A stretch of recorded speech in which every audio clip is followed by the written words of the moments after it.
alunos de mestrado e doutorado. É uma alegria. Eu queria saber, só estou vendo o Jaderson, pessoal de avaliação, cadê? Ah, estão aí, tudo bom? Mas ainda tem mais gente. São, acho que, 7. Né? Acho que de ensino-aprendizagem eram 5. Eram mais de 7 pessoas, fora os do Marcos Lima e de vocês, quais são os orientadores? Eu e a Adriana, o Jaderson sou eu também. Então, tá. Então, sejam bem-vindos, gente. A nossa linha de avaliação é o NAVE, né? É o Núcleo de Avaliação de Ensino-Aprendizagem. Depois que mandaram a gente trocar por linha, não ficava legal o NAVE. Aí ficou como NAVE, tá? Essa é a realidade, tá? Mas nós já temos essa linha, na realidade, ela nasce de um programa de mestrado em avaliação que tinha no Departamento de Fundamentos da Educação. E aí, pode passando aí. E aí nós fizemos aqui são os nossos professores, né? A professora Adriana Eufrásio Braga, que pediu desculpas por não vir, mas ela teve um problema, ela está fazendo um tratamento dentário mais sério e está de repouso, né? Eu, o professor Marcos Lima, a professora Tânia Vicente Viana e o professor Wagner Bandeira Andriol. Então, nós 5, não éramos só 5. Sabe aquela história? Éramos 6, na realidade éramos 9. Nós tivemos algumas baixas, mas nós mantemos a nossa lembrança e a nossa reverência a 2 grandes figuras que foram muito importantes para a nossa linha. Pode passar aí. São eles aqui, professor Nicolino Trompieri, que já partiu, né, e deixou muita saudade e faz muita falta, porque era um grande estudioso na área de avaliação, mas é uma referência para a gente, inclusive a gente ainda estuda os textos dele, né, e a gente ainda hoje sente o cheiro do cigarro, que ele era fumante inveterado e não aceitava que fosse contestado, né, Gerardo? Saudade grande, muito querido, muito querido. E aqui o nosso professor Raimundo Hélio Leite, que ainda está entre nós, mas já bem adoecido, né, pela idade, com alguns comprometimentos, que era outra grande potência, né, na área de avaliação, tanto qualitativa como quantitativa. Figura muito querida, foi eles 2 foram pioneiros em pesquisas na área de avaliação de ensino-aprendizagem, inclusive com um projeto que é bem antigo, chamado Edu Rural. E eles estiveram à frente desse projeto, era um projeto nacional, né? Eles estiveram à frente aqui no Ceará. E foram figuras assim que realmente não só marcaram como pessoas, como seres humanos maravilhosos, mas também como pesquisadores. O Nicolino é um dos pais do SPAES, né? Em poucos estudos você vê essa informação, porque quando a Secretaria de Educação contrata a gente, acaba contratando como assessoria, né? Esquece de botar o nome da gente, né? Fica só o UFC. E aí esses nomes, assim, individualmente, eles acabam não surgindo. Mas o Nicolino é um dos pais do SPAES, tá? E também foi um dos que participou no início do SAEB, né? A faculdade também teve essa participação importante quando começaram o SAEB, o Sistema de Avaliação da Educação Básica, inclusive o departamento lá, o laboratório do departamento foi todo montado a partir desse trabalho que era feito, os alunos da graduação e da pós-graduação participavam ativamente, né? Então, falta aqui a figura do professor Anchieta, né, que também quem teve a oportunidade sabe da importância e da relevância. O professor Anchieta foi, inclusive, reitor. O professor Anchieta e o professor Hélio Leite foram reitores da UFC e eles foram figuras fundamentais e determinantes para os nossos estudos em avaliação educacional, tá? Pode passar. Então, aqui a gente tem daqui a linha de pesquisa foi criada em 94, como eu ia dizendo para vocês, primeiro como um programa de mestrado separado do programa da pós-graduação da pós-graduação em educação, que era antigamente a educação brasileira, né, depois que ficou só como educação. E nós formamos 3 turmas, né? Eu digo nós formamos, mas eu não estava ainda, né? Eu ainda não tinha entrado aqui na universidade, eu vim entrar em 98, né? Não sei se Gerardo chegou a participar do de mestrado, o de avaliação, mestrado de avaliação. Pronto, aí, ó. Como o Gerardo já tem estrada aí, mas eu entrei só 4 anos depois, tá? Mas foi lá com o Padre Brenda, né, que também nos deixou. Eu peço até desculpa que eu deveria ter incluído a foto do Padre Brenda aqui, porque também é uma figura importante. Então, por isso nós estamos tão saudosos e estamos tão reduzidos, porque são pessoas que foram importantes e praticamente insubstituíveis, né? Ainda não tivemos professores que pudessem participar e substituí-los à altura.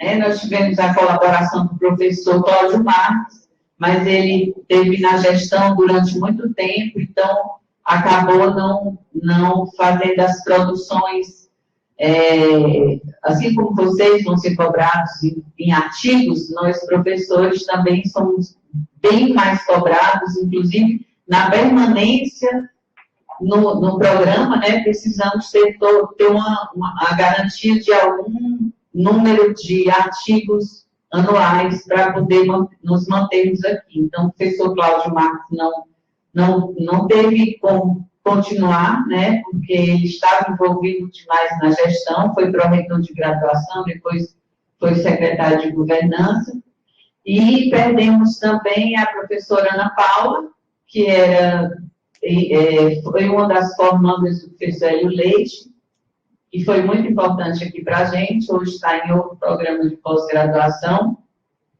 e acho que foram eles 2, né?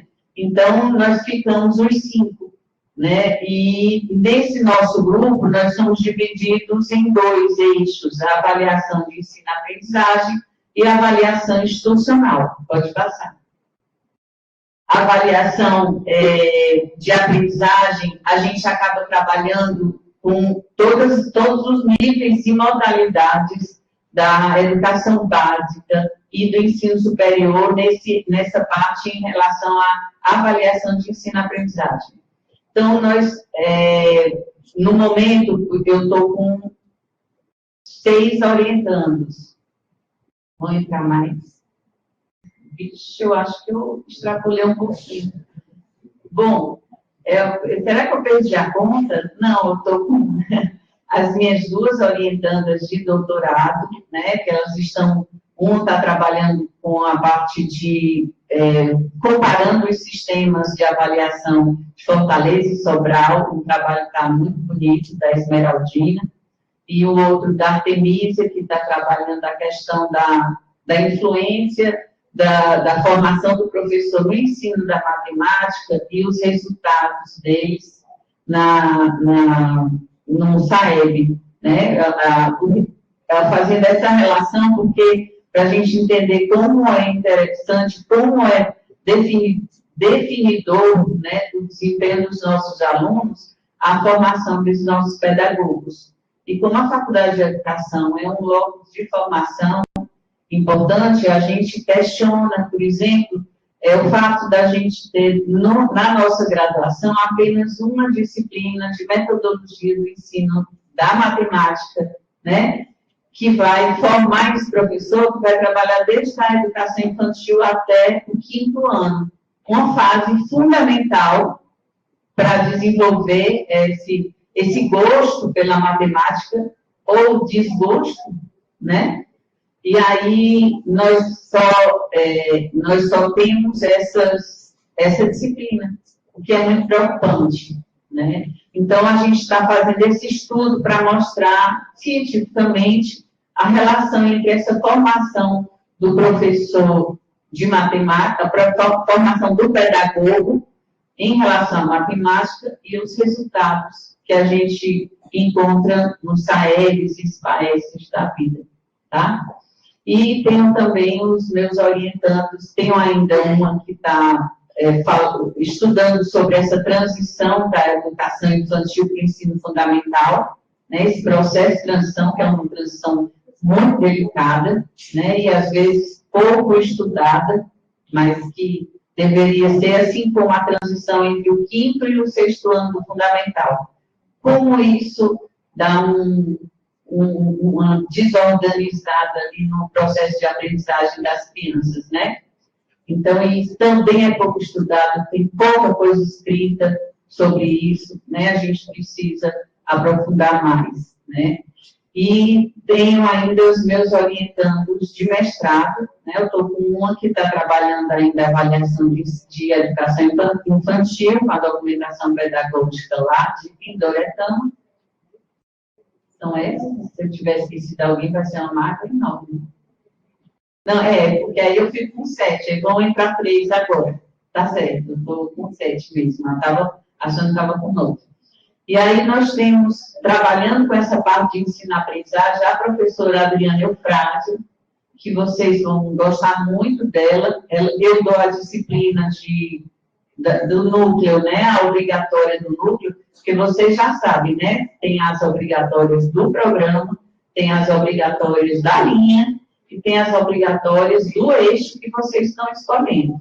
Então, eu sou responsável pela obrigatória da linha, tá? E a Adriana Eufrásio e a Tânia, elas trabalham as do eixo de avaliação de ensino-aprendizagem. Inclusive, a Adriana está ofertando um agora, que é a construção de instrumentos de avaliação, tá? Então, aliás, de pesquisa, ela é muito boa nisso, e de avaliação, tá? Temos também a professora Tânia Viana, que ela trabalha fortemente com a questão relacionada à educação especial, à avaliação de aprendizagem em crianças na educação especial, de um modo especial com superdotados. E ela tem um trabalho, já tem muita coisa publicada, a professora Tânia Viana, e ela não ofertou vaga nesse semestre, nessa seleção, mas ela continua conosco no nosso programa. No outro eixo, nós temos o professor Marcos Lima e o professor Wagner Andriola. Todos dois são referência na área de avaliação institucional. Essa avaliação que acompanha, né, toda essa questão dos ENADs, né, essa avaliação das instituições. O Marcos Lima, ele dá um enfoque maior em relação a essa questão da administração, gestão. Ele também faz avaliação de gestão, né? Então, está sempre publicando, tem muitos livros publicados do Marcos Lima, e, inclusive, ele é responsável por uma disciplina de avaliação que é a epistemologia da avaliação, tá? Ele sempre ministra essa disciplina, que é muito boa e altamente recomendada para quem for da linha e de outras linhas também, que sejam, vocês se sintam convidados a participar também, certo? Temos o professor Wagner Andriola, que também é uma referência nacional na área de avaliação institucional. O professor Wagner foi CPA há muito tempo da Universidade Federal do Ceará, foi um dos que criou o sistema de avaliação dos alunos, né, a cada semestre, que é aquele questionáriozinho online que está sendo, que todo final de semestre os alunos da graduação devem preencher, né, assim como os professores também. Então, o professor Wagner Andriola, ele tem uma produção, assim, respeitável mesmo e que serve de referência para todos que estudam, trabalham com avaliação institucional, tá? E aí o professor Wagner, além do nosso programa, ele também está no programa, responsável, coordenador pelo programa, como é o nome daquele programa que é da Progep, que é voltado para os técnicos administrativos, Coreduc, isso. E ele também é coordenador lá do Coreduc, obrigada, tá? Então, esse é o nosso time, somos poucos, mas temos muita qualidade, modéstia à parte. Não, sem brincadeira. Realmente somos poucos, mas nós temos participado e temos trabalhado juntos e tem sido muito importante. Para a gente é uma honra e uma alegria fazermos parte do NAB, tá? Inclusive, aquele barquinho era uma comparação que o Wagner fazia, né? Era a nossa embarcação aqui, essa nossa nau aí, e que nos leva a mares nunca antes explorados. Então, nós somos esse grupo. Eu acho que lá no final pode passar. Aqui, pode voltar só um pouquinho. Nós trabalhamos abordagens qualitativas e quantitativas quanto aos métodos e técnicas de pesquisa, diversificar temas de pesquisa com foco nas redes públicas e privadas. Na realização das pesquisas, contamos com o apoio das instituições municipais e estaduais e atuamos também em atividades do INEP. Né? Na realidade, a professora Adriana, por exemplo, já participou de elaboração de itens do ENAD, do ENEM. Né? Então, nós já participamos de avaliações, as avaliações em loco do próprio INEP, né? Então, nós estamos sempre em parceria com os órgãos, tanto municipais, estaduais, como também os federais, tá bom? E aqui nós temos, por fim, pode voltar as figurinhas, eram os nossos eventos, né? Nós chegamos a fazer 7 eventos, 7 congressos internacionais de avaliação educacional, trouxemos nomes internacionais, inclusive como o Perminou, trouxemos o Janela, foram pessoas assim, o Luquezzi vinha sempre, a Jussara Hoffmann também esteve conosco. Então, os nossos eventos eram eventos bem destacados mesmo, e recebíamos pessoas ligadas à avaliação do Brasil todo. Chegamos a ter um congresso que tinha gente, assim, de 80% dos estados, né? Então, era um congresso realmente grande. Nós paramos um pouco, demos um tempo, né? Enquanto eu estava na direção da faculdade, e vamos ver se eu reencontro a coragem para a gente retomar esses eventos, porque eles realmente eram muito volumosos. Nós chegávamos a ter, assim, 700, 800 inscritos com figuras, pessoas desse porte. Então, não era uma estrutura muito fácil de carregar, né? Muitas secretarias estaduais e municipais pediam vagas, né? E aí chegava no final, para a gente fechar as contas, ficava assim um pouco mais complicado. Perdi algumas noites de sono e ganhei alguns cabelos brancos por conta dos congressos. Mas nós temos muito orgulho de termos realizado esses daqui.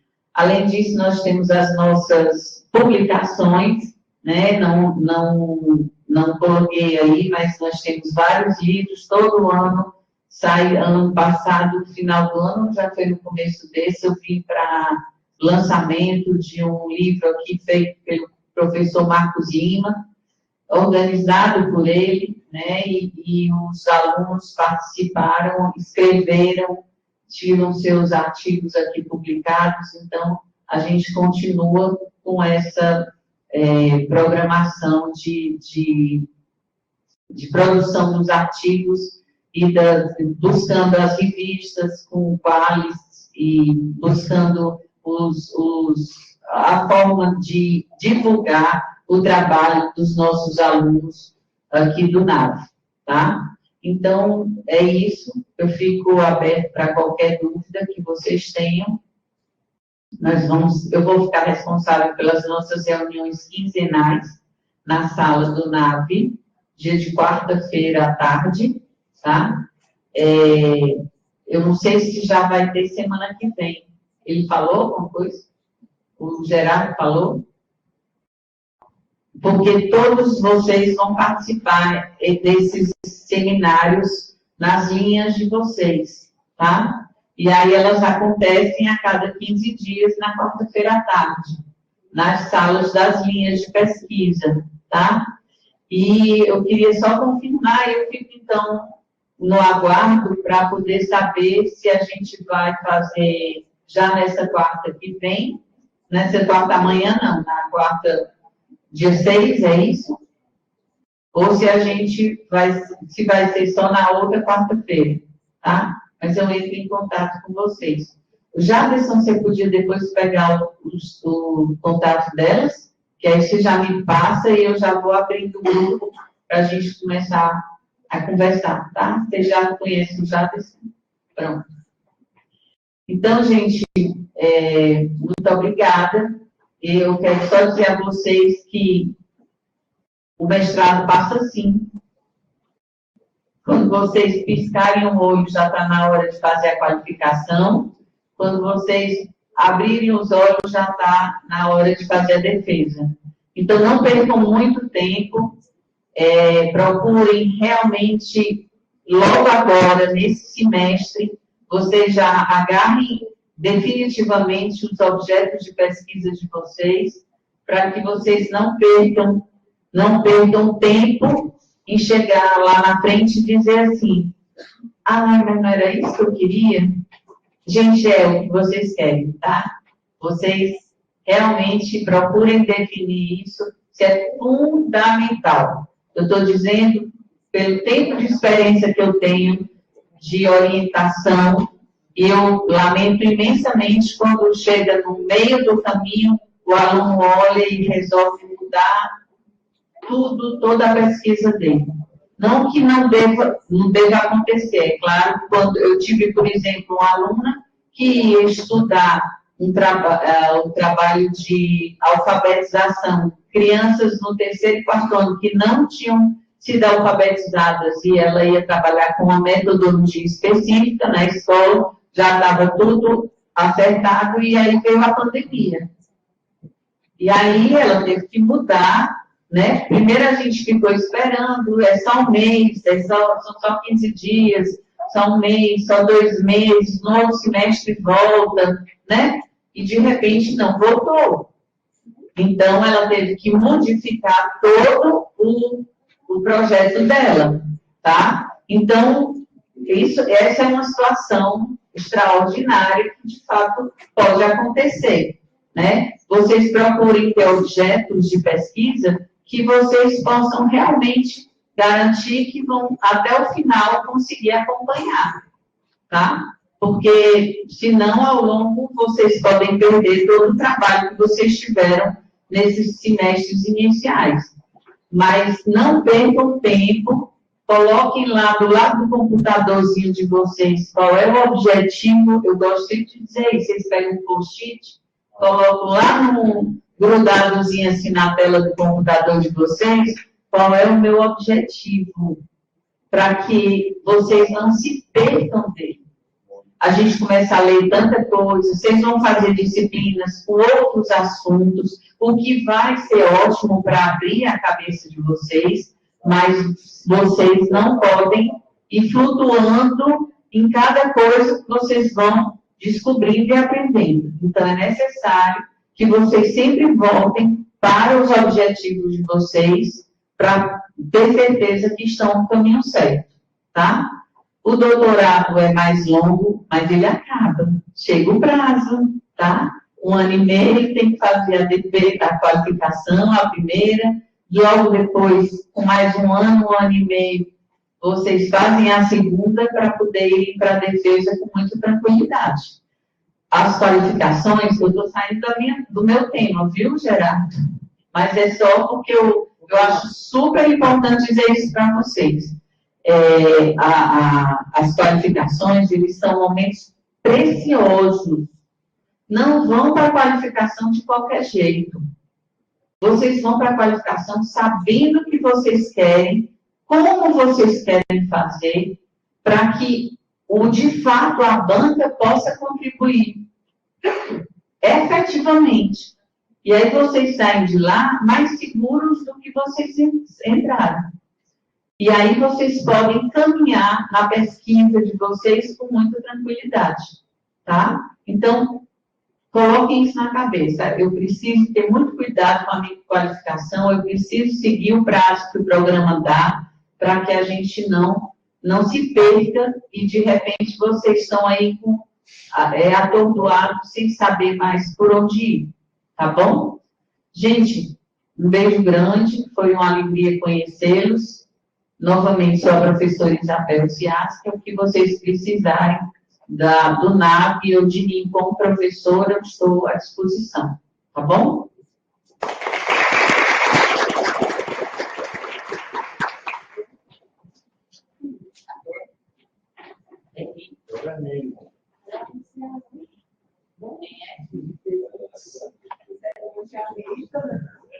Pode me tirar para ser cerimonialista. Com grande satisfação e apreço, convidamos o professor Hermínio Borges Neto. Ele é o coordenador da LES, que é a Lei de Pesquisa e Avaliação Educacional. Conhecido, desculpe, que na realidade é a maior linha que a gente tem, né? Uma linha muito grande, que cobre várias áreas, né, da educação, né, das linhas talvez. Coisa mais importante, porque todas são importantes, né, mas tem um peso muito grande no programa, tá? E o Hermínio está coordenando essa linha. Ele disse que ia falar um monte de coisa aí, mas se liga no tempo aí mesmo, tá? Tudo certo. Uma palavra, professor.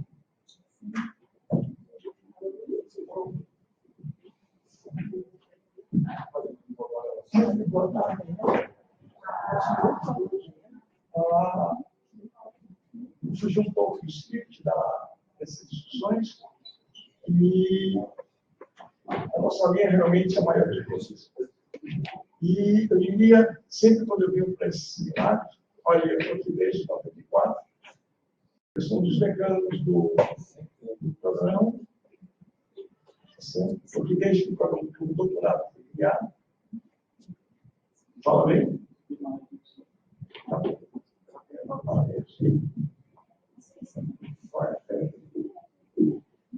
Pronto, então a LES é a Lei de Educação e Currículo, que a gente chama a linha das linhas.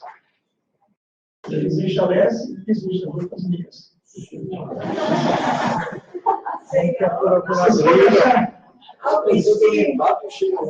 podem achar que é brincadeira minha, mas eu estou plagiando um guru que eu tenho no ensino de matemática, da filosofia, é o que a gente chama de matemática de G3. É G3 porque ele é francês, mas é G3 porque o nome dele gastou o título de G, que foi matemática para economizar, e disse que é G3, a minha é BCG, né? Então é G3. E ele diz que existe a ciência e as ciências.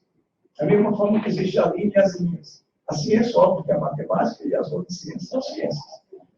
Tá certo? Vocês podem achar. Se tiver físico aqui presente, eu não gosto, porque geralmente o físico não gosta de ver essas coisas.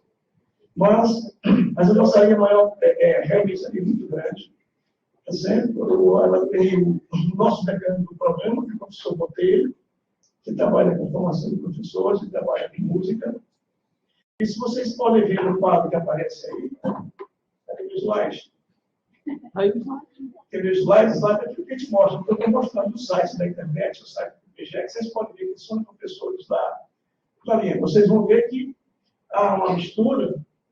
Tem professores que estão em várias linhas, no meu caso do Pedro, tá certo? Eu estou na linha de matemática, na linha de tecnologias, de vez em quando na linha de formação de professores. Então, a nossa linha é eclética nesse sentido, tá certo?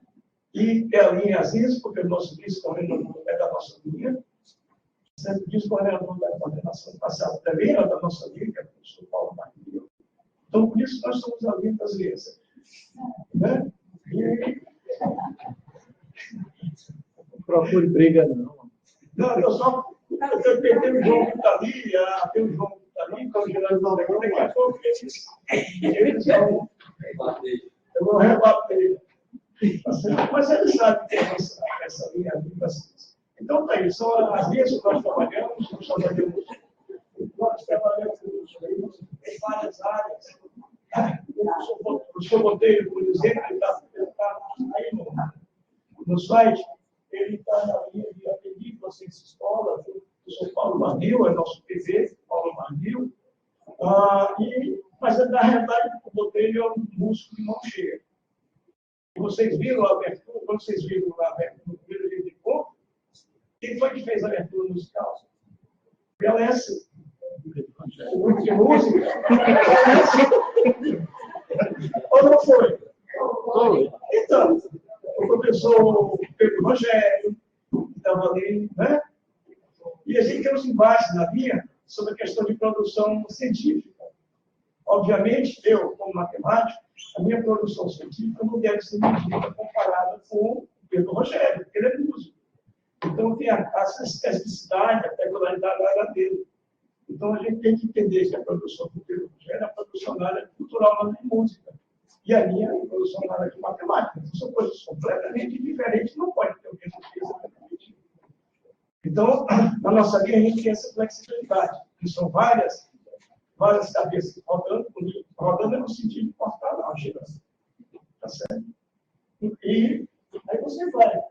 Tem a linha, que é o professor aí, e o professor Pedro Rogério, que também é da linha de música, você pode ver que tem essas misturas. Né? É os eixos, né, professor? Estou falando dos eixos temáticos. Né?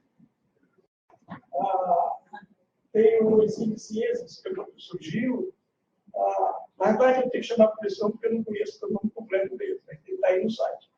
Tem o professor Gil, tem o professor Gil da medicina, da morfologia, tá certo? Aí, por exemplo, no meu caso, eu interajo lá no programa de pós-graduação da morfologia, da mesma forma que o Gil interage conosco aqui a gente tem uma orientação em conjunto. Então, essa mistura aqui que dá gosto à ciência. Certo? Quando eu vim para cá, em 94, quando eu vim aqui nesse programa, eu vim numa área muito dura, que era matemática. Então, eu não conseguia interagir com praticamente ninguém. Era eu, tá certo? Eu aqui, como diz o professor, como falou a professora Isabel, quando ela puxou o professor Hélio Leite, você lembra? Tinha um Nicolino e Hélio Leite. Aí o Nicolino, o Hélio Leite, é matemático. E hoje é um artista plástico. Então, ele fez um desenho para a gente, fez uma escultura para a gente, e dizia que nós, matemáticos, nós somos Deus. Aí ele fez um negócio dizendo que, como ele mexia com tecnologia, ele fez uma escultura para mim que aparece no meu retrato. Aí diz: olha, entre você e Deus tem Steve Jobs. Ou seja, tem gente muito melhor do que você. Então, essa cultura que a gente tem que ter na cabeça. Não é porque eu estou fazendo doutorado, não é porque eu passei por uma seleção dura e exigente, que eu sou o bambambam. Na hora que a gente der as costas, na hora que a gente der um passo à frente, você vai encontrar tanta gente boa, tanta gente melhor do que nós, que vocês não imaginam. Certo? Porque a minha área, ela é museu e dizer, Bom dia, boa tarde, boa noite. Isso é a professora Sandra Petit. Sandra Petit é a pessoa que eu mais faço troço aqui no curso do programa. Ela não fica zangada comigo, graças a Deus. Né, Sandra? É um gosto de pessoa, Sandra. E foi a aluna dela, mas está muito bem. Pronto. Então, na realidade, então essa, continuando, essa é a nossa ensino de ciências, que eu falei, tá certo? Tem a Raquel. A Raquel vem lá da biologia, que está aqui na faculdade, tem o Rafael, está ouvindo? E tem o Gil, e o ensino de matemática, que sou eu, o Jorge e a Maria José. Tá certo? A dificuldade toda aqui. Todos os dois foram meus alunos. Aí fica difícil a gente fazer um trabalho que não tenha influência. Mas aí foi minha aluna, está procurada, e hoje é minha chefe, quando ela corre no laboratório de pesquisa multimeios. Tá certo? Aí, ó, daqui a pouco a gente briga. Tá certo? Eu digo, você pode me orientando. Aí ela se quer. Mas isso aí não vai. Tá certo? Mas é uma das pessoas mais produtivas que eu conheço, que tem aqui um papo da educação. Mas tanta coisa você nem imagina como é que ela tem capacidade de fazer o trabalho que ela faz. Por exemplo, aqui ela não veio para cá, porque ela está fazendo curso de especialidade, ela está dando um curso de extensão através de tecnologia, com ambientes virtuais, utilizando a educação à distância e eventos virtuais para fazer videoconferência com o pessoal da Universidade Federal do Pará. Tem o ensino de música, que é o Elvis. Muito aqui, pronto, a professora Helena que acabou de chegar. Oi, boa tarde. Eu tenho informação da Inglaterra, eu chego em pouco. Nem antes, nem depois, viu? Aí a pessoa vai levar a consideração, porque vocês estão vivendo aqui. A gente tem que agradecer duas pessoas que eu estou aqui sentado. A Eliane e o professor Jacques Teria. Se não fosse pelos dois, eu não estaria aqui. Tá certo? Então, por isso que eu posso explicar com ele à vontade. Pois porque é. a culpada da desgraça não está aqui. Já se botou, já não estou aqui há mais de 20 anos, E tem essas coisas que eu preciso entender. Porque quando eu cheguei aqui, eu era matemático de carreira, essas coisas, ele conhece essas coisas de produtividade científica, etc. E aí ele tinha uma coisa que eu precisava. Matemática eu entendo, de educação não entendo nada. Tá certo? Aí quem me colocou no ramo da educação foi a professora Daniela, e nas minhas orientações, dissertações, essas coisas que quebrava meu galho, e isso era ele. Tá certo? Ele dizia, ele está aqui, está tudo pronto, precisa só agora jogar a educação lá por dentro. Eu tinha sido professora de didática da matemática no curso normal, então eu tinha uma certa identificação. Agora, o que eu não me conformo é que ele é um ano mais novo do que eu, acredito.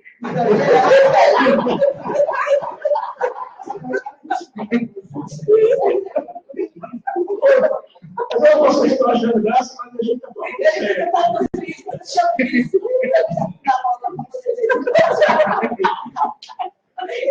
Não, mas é sério, veja bem.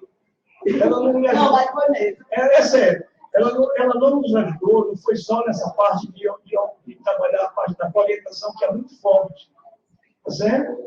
São as questões que a professora Isabel falou, que eu preciso de uma bengala para me ajudar. E a Ariane foi a pessoa que realmente encontrei que me deu essa ajuda. Mas não foi só isso, não. A gente fazia projeto que a Isabel falou, do rural, né? Pronto. Aí nós fomos, um tempo atrás, trabalhar em inclusão digital e em assentamentos rurais. E depois foi a educação do campo. Pronto. Capoeira. O que é que eu entendo que aqui o matemático tem da educação do campo? Zero. Tá certo? O que é que o matemático entende de inclusão digital no meio rural? O que é que entende disso? Nada. Mas eu tinha o braço direito, que era grande, que entende quase tudo. Tá certo? Então, nesse projeto que a gente fazia, tinha sempre o braço da Grande nos ajudando a montar esse projeto. Aí não é coisa pouca, não, porque esse projeto que ela estava comigo, Em 2005 foi escolhido o melhor projeto de inclusão digital do Brasil. Tá certo? Então não é pouca coisa, não. Se eu ter o braço dela, eu ficava lá na rabeira, se fosse lá, não, mas é a formação que nós fizemos com as pessoas, né, Eliane? Bom, então, voltando para cá, se não esqueça. Eu vou até me levantar, porque ele me ajudou tanto.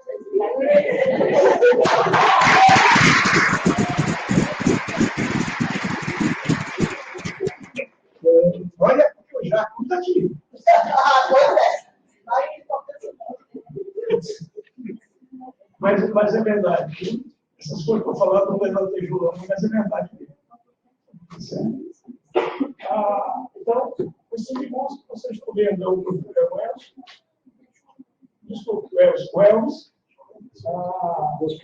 Botelho, o Marcos Toledo. Tá certo? Eu posso falar mal do Botelho, porque quando eu fui coordenador do programa, o Luiz Botelho era vice-coordenador. Então a gente era famoso o seguinte: a gente tinha um anjo e um anjo. Adivinha quem era o anjo? Você. Qual que é o Botelho? Você lembra, né, Liane? E as tecnologias digitais da educação, que essa é a segunda grande linha, porque a primeira ensino, o segundo grande eixo, o primeiro ensino de matemática. O segundo eixo, tão importante, é o eixo das tecnologias. A professora Cassandra, que é a professora do IFCE, uma das pessoas precursoras até aqui no Ceará, o professor Junqueira, o professor Arcoaires, e o Arcoaires na Juscelente. Tá certo? Pronto. O eixo de formação do Eu falei. Não. Está destacado aí. Assim, é porque está destacado para vocês viram. A formação docente é a professora Bernadette, que é corretora de extensão, tá certo? Ela tem extensão muito grande na questão da formação docente dentro da nossa universidade. E o professor Luiz Távora, que é o nosso vice-coordenador. Então, esse é o eixo. É o eixo. Tá certo? O eixo do programa. E eu faço minhas palavras para a professora Isabel, com respeito às orientações. Eu queria falar um pouco antes que. Então, mais ou menos isso aí. Vocês procurem o orientador de vocês, segurem no orientador. Orientação, procure o mais possível se encontrarem com o orientador, que seja coisa sistemática, mas seja coisa contínua, mas seja coisa de tempo curto, assim. Se eu trabalhar, conversei com o orientador essa semana, daqui a 15 dias eu conversar com ele, ele vai definir a sua linha, isso é fundamental. E o que eu posso dar, como eu falei, eu sou um dos decanos do programa, se não for mais antigo, o Estado é mais antigo que eu, e botei. Acho que o Estado não é da faculdade, mas não do programa. Deixa eu ir dizer, falar para vocês.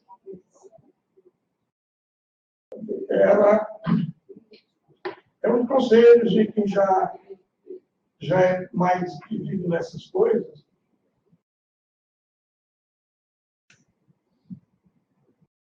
A mensagem é aquela mensagem final? Eu perdi. Está no Suzano ali. Eu achei.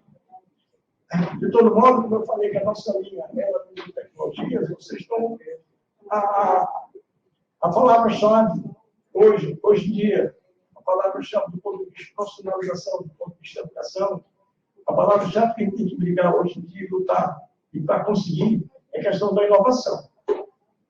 A inovação tecnológica. Quando a gente fala em inovação tecnológica, eu não falo só em inovação analógica, nem inovação digital. Eu falo em inovação tecnológica de modo geral. Porque, afinal, quando a gente fala nas tecnologias digitais, a gente tem amarrado aí um computador, que em inglês se chama PC, não é isso?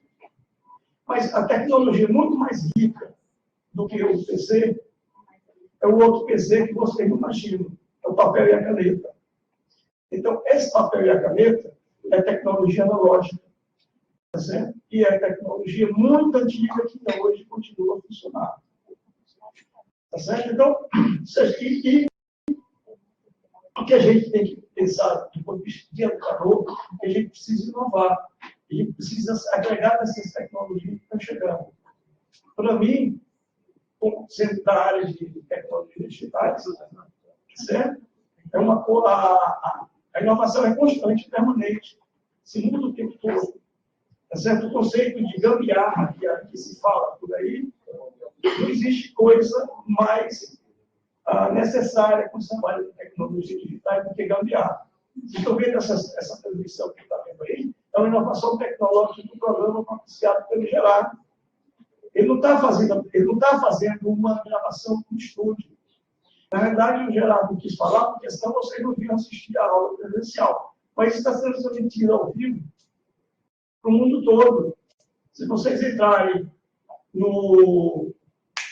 conferência da RNP, tá certo? Procurarem o PPGE, vocês vão entrar nessa sala que está funcionando aqui. Qualquer pessoa do mundo todo pode entrar. Ela funciona em 3 línguas: português, inglês e espanhol.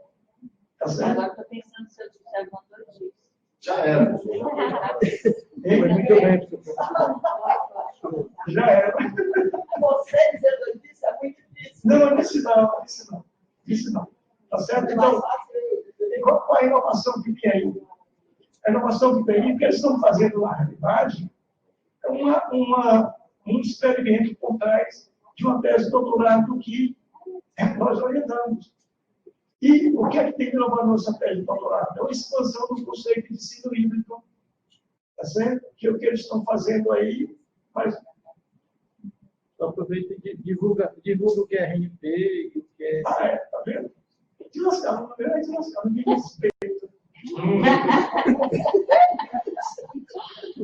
Antigamente, né, Isabela, né? É de lascar, né? Vai ter que esmagar logo. Vai vender a bolsa.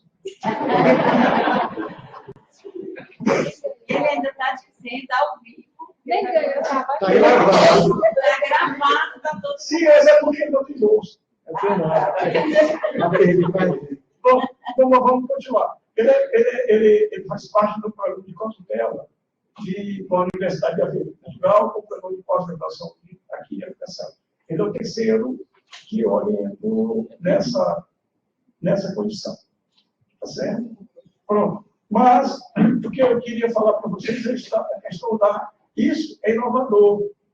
Isso é novo. Quando você fala, é um site brasileiro desenvolvido pela Universidade Federal do Rio Grande do Sul, pelo Departamento de Computação. Tá certo? Ele é melhor do que qualquer um que vocês possam imaginar. Tá certo? Parte dos códigos de fonte dele são vendidos para um tido como o bigão do mundo, que é o BBB, Big Brother do mundo. É isso aqui. Tá certo? E é usado pela comunidade de jeito nenhum. Não é usado pela comunidade. A comunidade só usa a palavra bit, 10. Vocês vão fazer videoconferência e não é um dos melhores que tem. Na verdade, do ponto de vista de garantia de dados, esse é o pior que tem. Tá certo? Porque a empresa que banca o bit é a empresa que vive vender os dados das pessoas. Usa as pessoas como boneco de publicidade. Esse nosso roda e os dados ficam nos Estados Unidos. Esses nossos dados ficam no Brasil, é gerenciado por brasileiros, e se quiserem pegar nosso dado, pelo menos não sai daqui. Tá certo? E é um dado, e é uma coisa interessantíssima. Como é que ele funciona? As universidades brasileiras têm estrutura de ter um ambiente de webconferência do jeito que ele está. Como é que foi feito o acordo? Ele é ligado à Rede Nacional de Pesquisa, ligado ao Ministério da Ciência e Tecnologia, ele é sediado na Unicamp, a organização. Como é que eles fazem? Simples. Eles fazem o que eles chamam de comunidade federada, são as universidades brasileiras, os institutos federais brasileiros, e todos eles seguem espaço do seu banco de dados, do seu sistema de informação, sei lá o que é, tá certo? De modo que possa ter sala lá. Provavelmente essa gravação que está sendo feita aqui, ela deve estar em algum instituto federal, alguma universidade federal brasileira. Depois que encerra, os dados são baixados da pessoa responsável aqui pelo programa de uso. Então, essa sala que o Gerardo acatou de colocar como sala de videoconferência do programa de pós-graduação em educação. Isso é inovação. Você pergunta, quais programas que tem? Uma vez eu estava dando uma palestra, lançamento de um livro aqui na BUS, aí estava nesse mesmo esquema, né? Aí tinha 2 ou 3 corretores do meu lado. Aí eu dizia, olha aí, cuidado, fique bonitinho, tinha uma corretora do meu lado, que era gente para o cabelo, porque está sendo mandado para as nuvens, para o cyberespaço. Ela disse, estão gravando isso, estão fazendo a transmissão online para quem quiser assistir no mundo todo, pela rede RNP. Aí a corretora disse, mas lá na minha corretoria, eu tenho uma sala desse tipo de conferência. E disse, professora, pode traga essa sala para cá e tem que fazer transferência aqui. A transmissão o pessoal não vai conseguir. Tá certo? Além do mais, o seu sistema de transmissão custa em torno de R$20.000. Esse que está sendo feito aqui custa R$5.000. E eu levo para qualquer lugar, quando eu quiser, inclusive para os assentamentos rurais. Leve a sua para lá. Não funciona. Então, o recado que eu quero dar é o recado de inovação. Vocês estão, quando estão no mestrado, no doutorado, tem que ser o mais possível criativo, o mais possível inovador. Como é que eu sei que estou fazendo inovador? Como é que eu sei que estou fazendo inovação? Eu sei que estou fazendo inovação quando eu estou na fronteira de fazer as coisas erradas. Porque a inovação, você fazer coisa nova, você tem a legislação toda que permeia as atividades humanas que você vai fazer. A inovação está no limite. Porque ao lado da inovação, de um lado, você tem o que não está legislado, porque é inovado, é novo, é inovação. Do outro lado, está o que está legislado.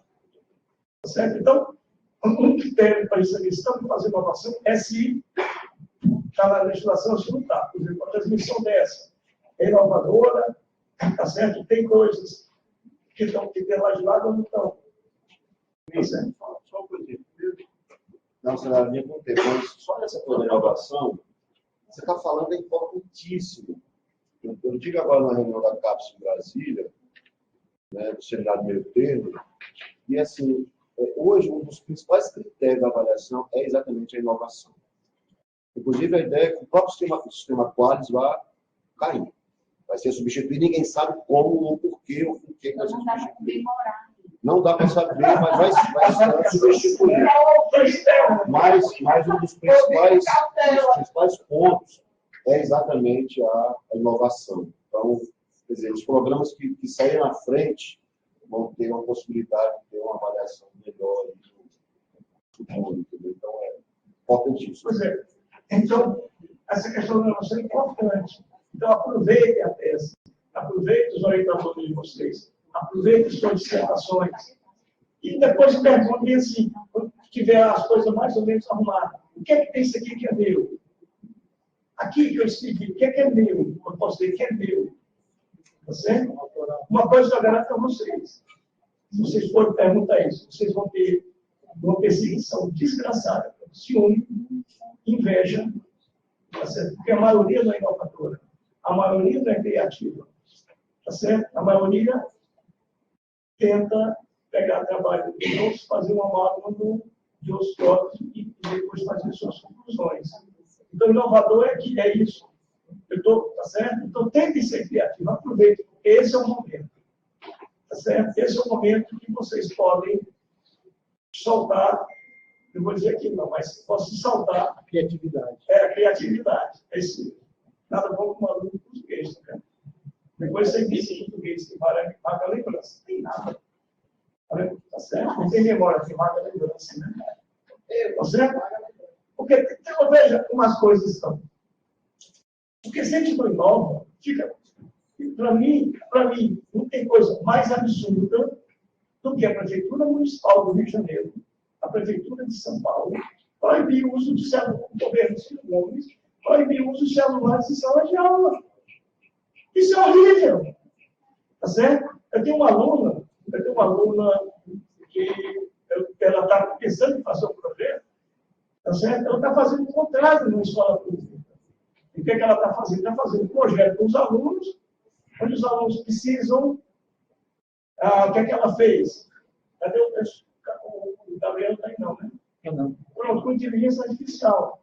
Ela pega o tema, joga dois aplicativos de inteligência artificial e manda o computador desenvolver aquele tema. Aí os alunos recebem o tema, leem o tema e ela pergunta: o que é que está certo, o que está errado no tema? O que é que vocês concordam, o que é que vocês discordam? Principalmente, o que é que vocês discordam? Porque para a ciência, para avançar, no bom linguajar nordestino, do que assentamento, é que pobre só avança com leva topada. Não é? Então, a ciência, a gente só avança quando erra. A ciência dificilmente avança quando está certo. Né? A ciência, o que é fazer pesquisa? É reduzir o grau de certeza. Então, a gente tem certeza sobre os problemas, o que é que a gente vai fazer quando vai trabalhar, como fazer pesquisa e investigação? Reduzir o grau de certeza sobre aquele problema. E para reduzir o grau de certeza, a gente tem que errar muitas vezes. Tá certo? Na realidade, tem exemplo que eu digo que meus alunos já conhecem de qual é salteado. Já lá quando for para acabar, já disse que eu. Pronto. Então, eu vou dar um exemplo. Então para encerrar, eu vou dar um exemplo de como o matemático trabalha. Então, o matemático é aquele profissional menos ecológico que você possa imaginar. Porque o matemático é aquele pessoa que passa o dia trancado no ambiente, fazendo pesquisa, estudando, conversando com parceiros, tá certo? Mas escrevendo. E uma coisa que o matemático não faz é rasgar o papel e escrever. O que significa rasgar o papel? Significa que eu vou fazer umas coisas aqui, droga, essa nota não presta. Né? Tá certo? Aí o que é que se faz? Se rasga. O que acontece é que isso que eu rasguei, amanhã, no dia seguinte, pode ser verdade. Porque o subconsciente, quando começar a refletir, tiver o consciente já paradinho, mas o subconsciente estiver elaborando as coisas, aquilo que eu escrevi, dizer, droga, aquilo estava certo, eu errei isso daqui. O que eu faço para corrigir? Nós matemáticos não rasgamos, nós amassamos o papel e jogamos na cesta de lixo. E a cesta de lixo é uma das coisas sagradas. Tá certo? O pessoal de limpeza não pode limpar a cesta de lixo sem perguntar: eu só posso levar isso aqui? Aí eu olho assim, pode levar. Mas ele não pega o saco de lixo e leva, porque aqui pode dar muita coisa. Então, é o grau de certeza, o grau de erro que eu cometo, e ecologicamente você sabe que o papel rasgado é um papel que vai ser reciclado. E o papel amassado tem problema de fazer reciclagem. Então, o matemático não é uma pessoa ecologicamente perfeita, mas é a ciência, né? As outras ciências, mas a nossa é a ciência. Então, o que eu tenho que para encerrar, para não dizer que eu não gosto de fazer citação, eu vou citar duas pessoas. Um é uma sobre essa história de inovar, de criar. Um é Cardano, em 1715. Cardano dizia, Gerardo, que existem dois tipos de pessoas. Olha, Cardano é o Coriolanno Cardano, é italiano, tem um trabalho de matemática muito, muito importante, muito bom, ainda hoje se trabalha nas obras dele. E ele dizia que existia dois tipos de coisas, dois tipos de profissionais, dois tipos de pessoas. Aqueles que sabem e aqueles que sabem e executam. Então, o que nós estamos é muito cheio de gente sabida e poucas pessoas que sabem e executam. Existe mais ainda com essa tecnologia nova que chegaram. É que além de saber executar, você tem que ser criativo. Tem que criar uma linguagem nordestina, tem que fazer gambiarra. Uma linguagem portuguesa tem que desenroscar. Né? Desenroscar, não é isso? Pronto. Esse é Cardano. Por outro lado, nos anos 60, com a chegada do computador, nos anos 80, mais ou menos, com a chegada dos computadores nas escolas da Europa e dos Estados Unidos, tem um escola. Essa parte última que eu contei. Tem que saber tem que executar e tem que ser criativo, tem que criar. Com ele, tem nos anos 80, tem um histórico francês, Pierre Ramardel, hoje ele mora na Espanha, que ele dizia que quando você vai trabalhar com tecnologia, você tem que aprender a dominar a tecnologia e a habilidade de fazer aquela tecnologia funcionar. E a gente iria mais ainda, tem que ter a capacidade de saber mexer na tecnologia, fazer até aquela tecnologia funcionar, com proveito para crescimento profissional, e precisa criar. Hoje em dia, a quantidade de profissões que estão se exaurindo, caixa de banco, etc., fica mais fácil, tá certo? O livro de papéis, livros físicos estão se exaurindo, as livrarias estão fechando, mas, em compensação, nunca se escreveu, nunca se leu como hoje em dia. Pode parecer brincadeira, mas na hora que eu passo por todo aqui, tá certo? Todo aqui, eu estou lendo. Na hora que eu estou escrevendo mensagem, eu estou digitando. Tá certo? Aquela minha estudante que eu falei que está fazendo IA na escola, a grande questão que eu falo com ela é que eles estão lendo, estão pegando uma referencial que presta, ou estão pegando os rumos da vida. Essa aqui é a questão. Você tem que pegar os referenciais da vida. Por exemplo, porque no chats de inteligência artificial, se você nós fizemos uma pesquisa no laboratório com os estudantes, se você procurar Hermínio Borges Neto, Hermínio Borges Neto não é um matemático, Hermínio Borges Neto é um dentista que tem um dos maiores escritórios, consultórios de odontologia de Ribeirão Preto.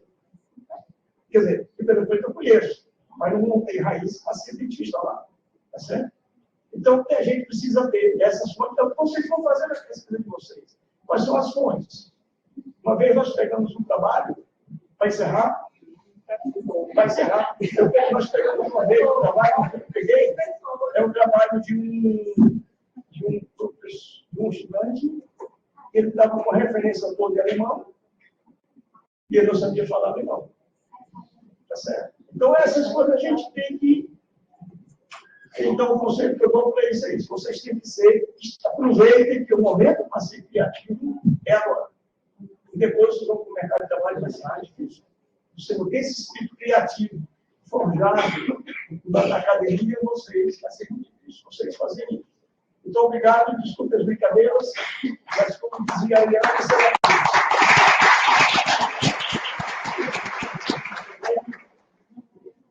e não se esqueça, os nossos alunos da linha, tá certo? Vocês vão ver que a linha sou o coordenador. Mas a disciplina da linha não são feitas só no meu nome, mas as instituições são outras. Ok? Ok, Gerardo? Eu queria também aproveitar o ensejo, eu já fiz isso ontem, mas gostaria de reiterar o agradecimento do programa, da coordenação, ao Multimeios, que é coordenado. Na verdade, o Hermínio fundou o Multimeios e hoje está com o Armazém, né, Hermínio? Pronto, né? A equipe do Multimeios, que tem aqui, né, atuado aqui nesse processo de transmissão, de organização das imagens e tal. Queria mais uma vez agradecer o grupo, tá? E também é o seguinte, a Karen ela está pedindo que os professores se posicionassem aqui para tirar uma foto. Eliane, Sandra. Cadê a Bel? João, a Bel saiu já?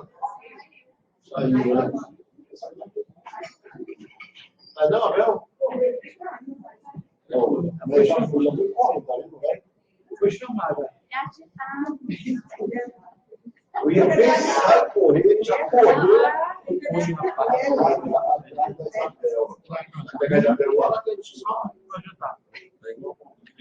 Tá ótimo. Foi embora, né? Tá vendo? Pronto. Pronto, enquanto a Isabel vem, né, nós vamos agora ver o grupo de movimentos sociais da linha.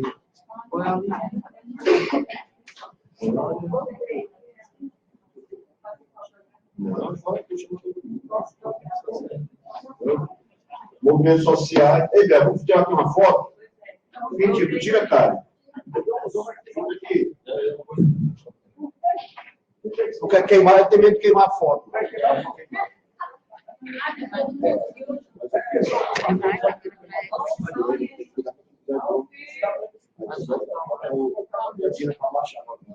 fazer a foto todo mundo. Posso chegar aqui? Mais para lá. Ficou mais para cá. Mais para cá. Tá, pega tudo para cima.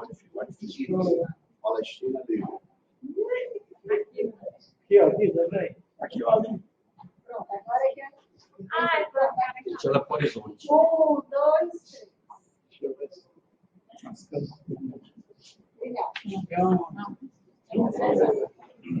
Ele manda, né? A Karen tirou.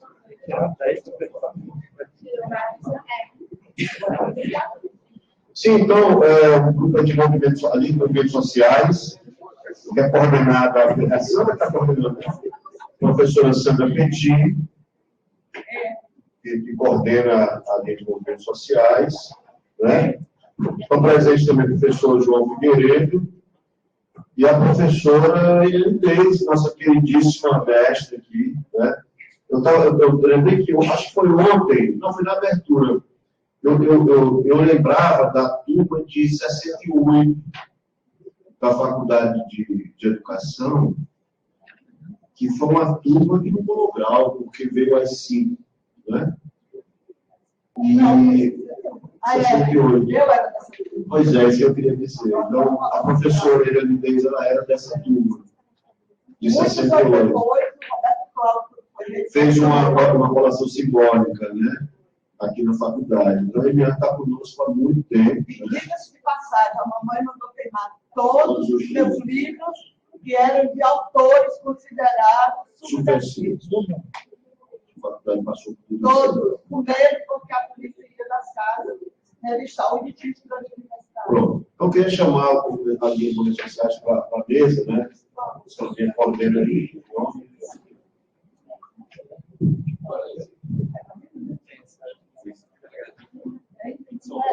Eu vou deixar você pegar.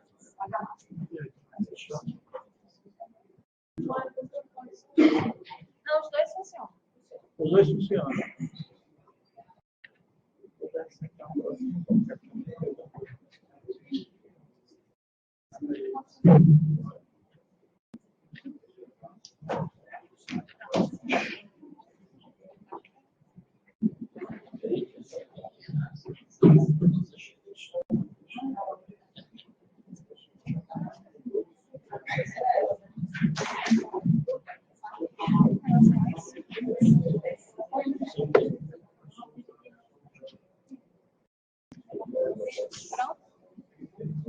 Deu certo lá?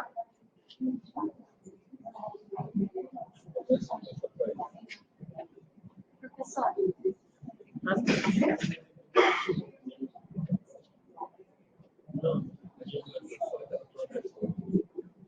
Rapaz,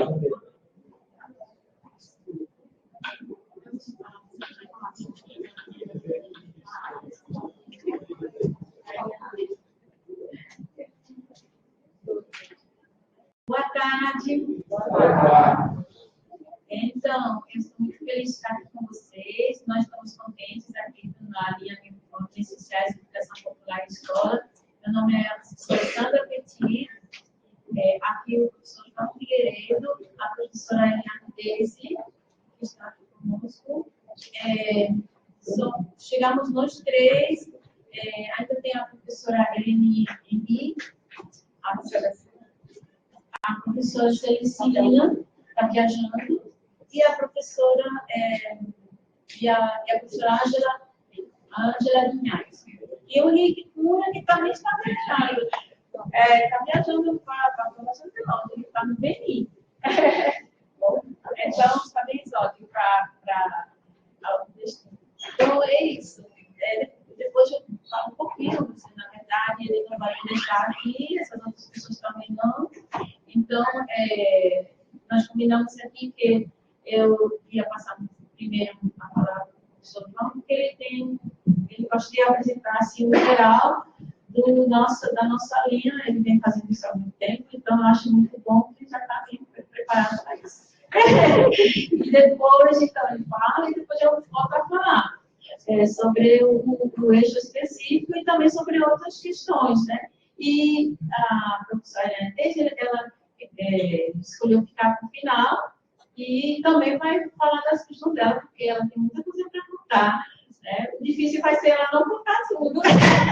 Para contar, tem que contar. Eu estou brincando, mas ela tem muita história, né? Como foi falado aqui. Porque como ele já declarou ali, eu estou aqui desde 68. Exatamente. Aliás, eu entrei em 1974. Porque não vai estudante, né? Estudante, né? A gente tem para estudante. Então, muitas reviravoltas. Então, depois ela mesma fala sobre isso. Então, eu queria dizer para vocês que é muito importante para nós, o trabalho da nossa linha, a gente faz muita questão por conta de estarmos muito antenados com movimentos sociais e justamente as populações que sofrem mais no país. Nós estamos muito antenados com suas reivindicações, estamos muito antenados com as conquistas históricas, enfim. Nós trabalhamos muito nessa direção, nessa linha. Então, temos um carinho especial por essa relação com a sociedade, através de todos esses envolvimentos. Aqui, todos nós somos bem envolvidas com movimentos sociais diversos. E, então, para nós é muito importante poder estar falando com vocês sobre isso e estamos felizes de poder trazer para vocês. Então, eu vou deixar para o professor João Figueiredo trazer essa introdução para vocês e falar também do eixo que ele participa com outras pessoas. Boa tarde, gente. Boa tarde. Eu vou repetir para vocês acordem quem está cochilando aí. Boa tarde. Boa tarde. Primeiro de tudo, eu queria dizer da alegria de estar aqui recebendo esse grupo. Né? Sempre é uma alegria para nós quando a gente começa esse processo, né? Quando a gente tem essa oportunidade de acolher novos ingressantes do grupo. E é sempre muito rico, porque são possibilidades novas que emergem a partir dessa nova interlocução, desses novos diálogos. Né? E, brincando com o Hermínio, gosto sempre de fazer essa contraponto dele, né? Se a Lécia é a grande linha das linhas, a nossa é a linha dos grandes temas, principalmente temas contemporâneos.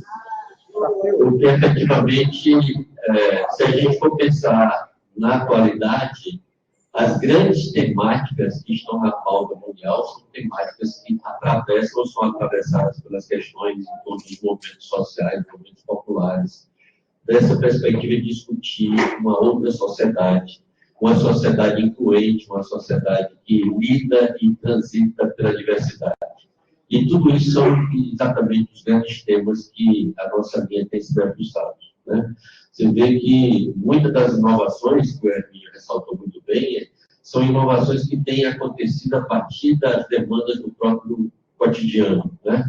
As demandas do campo, elas hoje são as grandes demandas, né? Porque nós vivemos um momento em que a sociedade tem que revisitar-se, rever que essa dimensão do urbano ela não dá mais conta, né? A gente precisa, de fato, voltar a muitas das nossas tradições, muitas das nossas origens, porque sem elas a gente não vai conseguir avançar muito.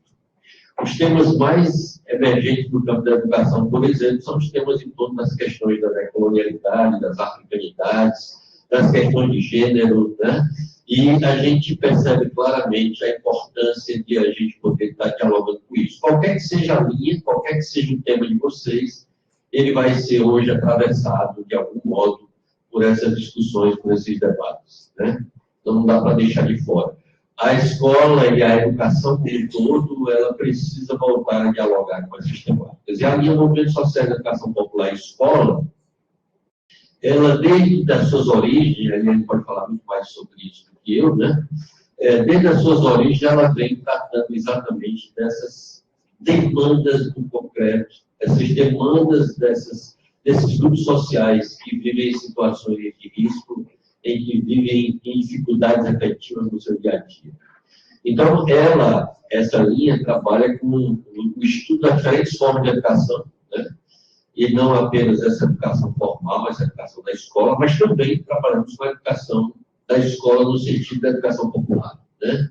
Então, nesse sentido, também não colocamos à margem a escola, mas priorizamos e enfatizamos a escola pública, enfatizamos a importância da educação pública aberta e disponível para todos e todas, né? Então, essa também é uma das nossas bandeiras, né, constantes. Ela envolve estudos que mediam a fronteira da educação formal e novas epistemologias emergentes, né? Esses temas que eu já listei para vocês falam exatamente sobre isso. Vocês estão podendo ver aí os eixos, né? Nós temos 3 eixos de pesquisa, efetivamente, né? A cultura, história, filosofia e pedagogias afro-referenciadas, mais fortemente mobilizadas pela Sandra e pelo Henrique, né? Nós temos as dinâmicas sociais, a educação no campo e a educação de José Abruzzi, e aí eu queria abrir um parênteses para fazer uma homenagem ao nosso querido Ribamar Furtado, né? E ele, né, está presente aqui conosco, com certeza, e a gente faz essa homenagem com muito carinho, um parceiro muito querido nosso, que recentemente foi para outros planos, mas certamente está aqui com a gente também nesse momento. E a nossa homenagem a ele. E o terceiro eixo, que é a educação ambiental, cultura de paz, juventude, educação e práticas corporais, arte e espiritualidade. Ou seja, o que não tiver em lugar nenhum está aí. 300 mil coisas. Esse eixo aí é bem complicado. Mas, enfim, no eixo da dinâmica social, da educação do campo e da educação de jovens e adultos, esse eixo está sendo revitalizado de algum modo. A gente tem tentado ver como fazer para que ele possa, né, ganhar fôlego e continuar com a sua contribuição. E o terceiro eixo, nós temos atualmente também, nós temos um grupo de pesquisadores pequeno, né, para tantos temas, né, para tantas temáticas, né? Hoje praticamente está comigo, com a Eleni, a Celestina, né, e a Janias, né? Então, praticamente nós 4 estamos sustentando essas discussões, mas a gente espera, de fato, que dar uma revitalizada dessa linha de pesquisa, que é extremamente importante, como eu ressaltei, principalmente pelo que é demandado na contemporaneidade, e a gente está com um pouco número de pesquisadores e pesquisadoras hoje atuando dentro dessa perspectiva. Por isso mesmo, nós tivemos muito poucas vagas ofertadas nessa última seleção, né? Que não é como é que eu posso dizer, não é uma coisa limitada à nossa linha, praticamente todas as linhas tiveram um número de vagas muito limitado na oferta, né? Mas é um momento complicado, depois que a gente saiu desse contexto pandêmico, a gente está se reorganizando nessa perspectiva. Então, como vocês podem observar, a ideia da nossa linha é contribuir de maneira efetiva com essas temáticas. Então, nós nos colocamos, e eu posso falar isso com certeza em nome da Sandra e da Eliane também, das meninas e meninos ao frente, né, o Henrique, a Eleni, a Celestina e a Ângela, que é uma linha que se coloca muito à disposição, muito à vontade para o diálogo, né? Então, nós estamos sempre muito disponíveis para qualquer um de vocês, tá certo? Chegarem junto, buscarem o apoio, buscarem alguma discussão, algum debate conosco, porque, de fato, a gente está sempre receptivo a essa interlocução. Principalmente porque, depois do Bozo, né, Paulo Freire ficou na moda e a gente trabalha muito com o Freire, então, de repente, hoje nós somos bastante demandados pelo Brasil inteiro e nos colocamos aqui à disposição de vocês também, desde já. Eu creio que é mais ou menos isso. Eu queria dizer que as pesquisas no nosso campo são pesquisas quase sempre que tangenciam a dimensão das pesquisas participantes, da pesquisação, da pesquisa engajada, né? Nós temos aí, mês passado, nós publicamos um artigo falando da pesquisa na perspectiva de Paulo Freire, que é a pesquisa dialógica, né? Então, a gente tem muito trabalhado dentro dessa lógica da pesquisa. E sempre muito efetivamente no chão do cotidiano, seja da escola pública, seja dos assentamentos, seja das comunidades quilombolas, seja dos nossos companheiros indígenas. Nós temos aí uma boa produção em relação às questões indígenas, principalmente do estado do Ceará, né, os povos Tremembé, Apebas, enfim, a gente tem um acervo enorme e, particularmente, o grupo de pesquisa é aberto a qualquer participação, né, não só da academia, mas de quem quer que chegue, né? Nosso grupo de pesquisa funciona nas sextas-feiras pela manhã e está sempre disponível para quem quiser chegar e participar dos bate-papos, dos diálogos que a gente tem. E temos uma biblioteca virtual muito grande, com muito material em torno dessas temáticas aí, todas elas, de todos esses eixos, né? E quem quiser, é só nos procurar que a gente disponibiliza o acesso para que vocês possam buscar essas questões, principalmente essas questões mais contemporâneas em torno da questão da colonialidade, discutir a questão da interculturalidade crítica, temas muito emergentes no campo da educação. Bom, era isso.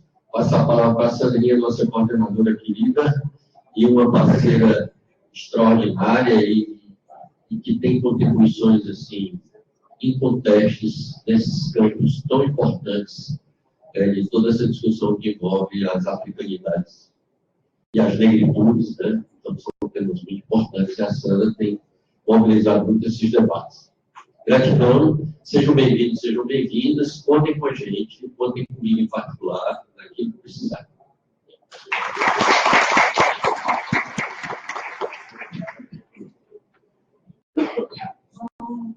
Então,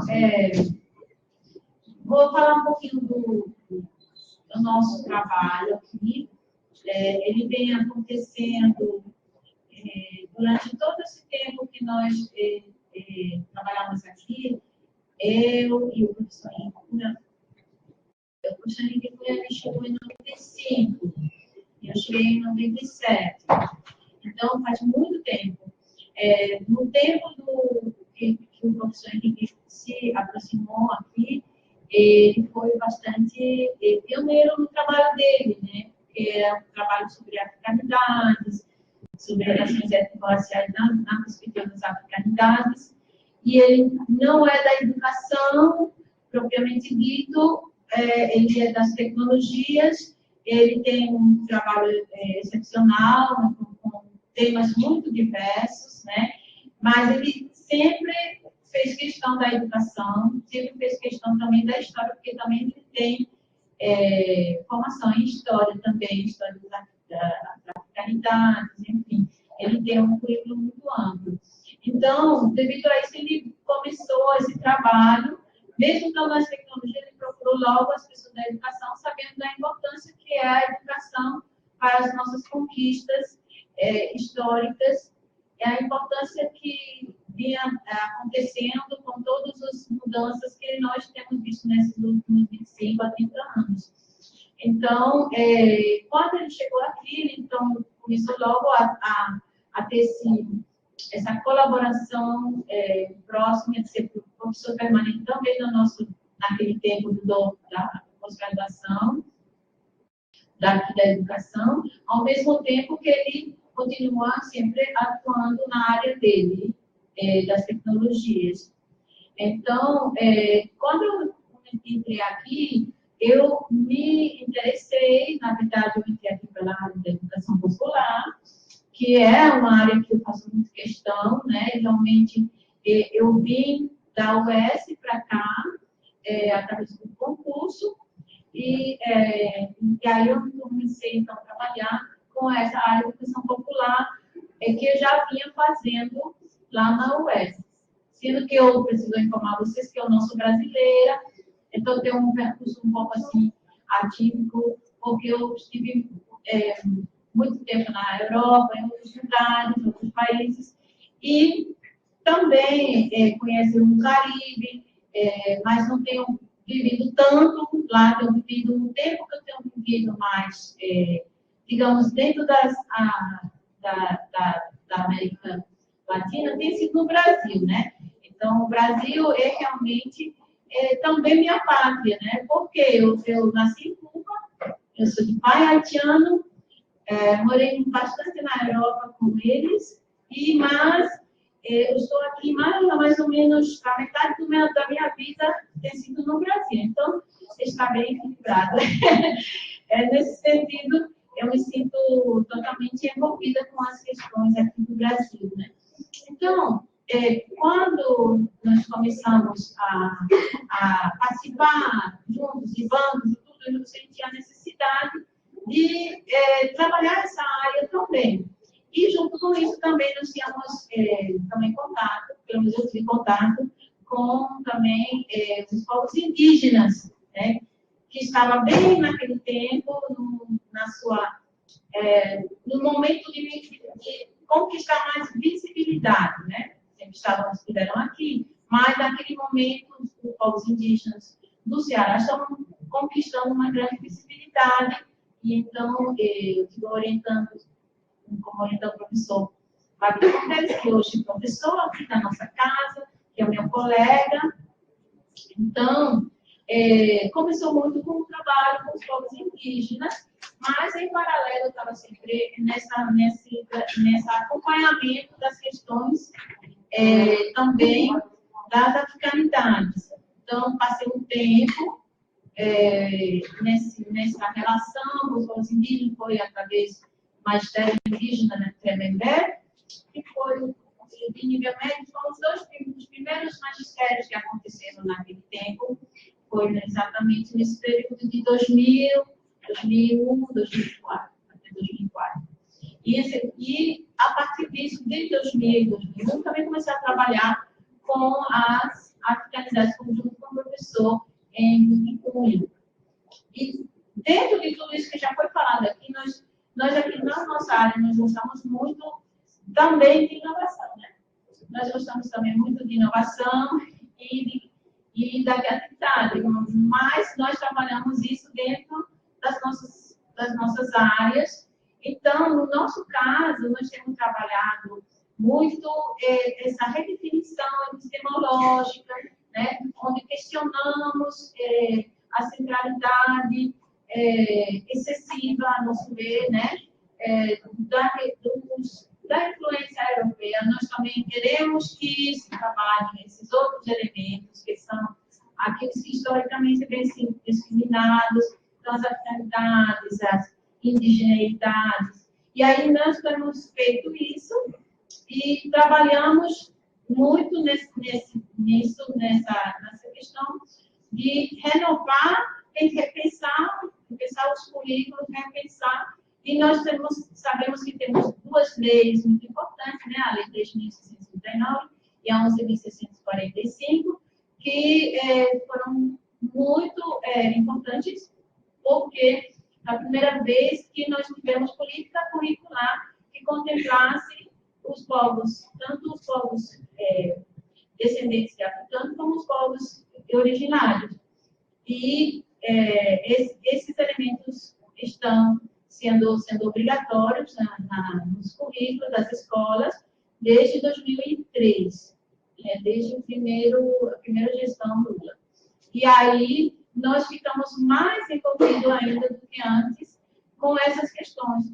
E aí temos esse diálogo com as outras pessoas da linha, que é muito através do tema de colonialidade e também da própria educação popular. Porque a educação popular, ela trabalha nessa perspectiva de emancipação. E aí, naturalmente, existem todas as questões que vão se transversalizando. Então, o que eu queria dizer para vocês, hoje nós mudamos nosso tempo para esse título que vocês estão vendo aí. Antes estávamos trabalhando muito na abordagem sociopoética e também com as relações étnico-raciais, com esse tema mais abrangente. Hoje estamos dando mais ênfase ao tema de cultura cultura, história e temas de filosofias e pedagogias afro-diferenciadas, justamente trazendo esse grande diferencial para que as pessoas possam ter acesso àquilo que normalmente nos currículos não tem sido abordado e tem se mantido um apagamento. Então, realmente fazemos um grande trabalho nesse sentido de mostrar as diferentes formas de, por exemplo, matemática, as diferentes formas também de tecnologias. A gente trabalha a arquitetura dentro de outras perspectivas.